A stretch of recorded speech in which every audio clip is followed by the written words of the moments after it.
Hello বন্ধুরা, আসসালামু আলাইকুম। স্বাগতম সবাইকে আরও একটি স্পেশাল ভিডিওতে। তো আজ পবিত্র ঈদ উল ফিতর।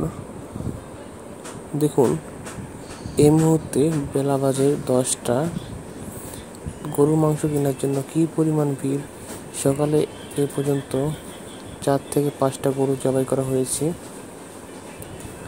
আর গরুর মাংসের জন্য কত পরিমাণ ভিড়!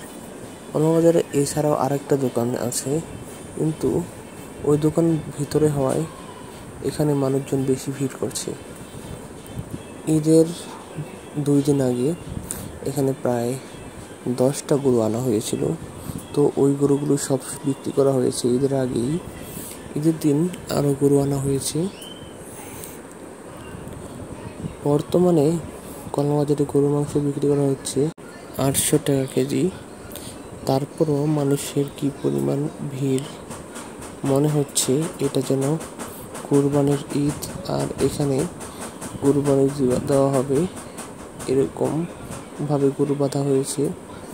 এখানে যে কটা গরু জবাই করা হয়, প্রায় প্রতিটা গরু ষাঁড় গরু জবাই করা হয়, যার কারণে এখানে চাহিদা একটু বেশি অন্যান্য জায়গার তুলনায়। আর চোখের সামনে গরু জবাই করে এখানে বিক্রি করা হচ্ছে, এই কারণে হয়তো বেশি চাহিদা। তো ঈদের সিজনে আমাদের গ্রামে প্রচুর পরিমাণ লোক সমাগম হয়।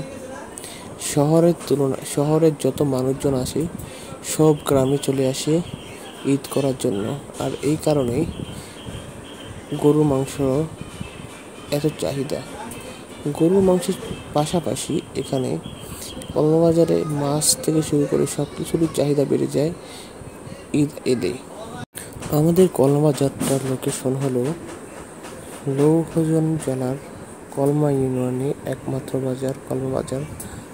এই কলমা ইউনিয়নের গ্রামটা অনেক বড়, যার কারণে এখানে জনসংখ্যাও বেশি।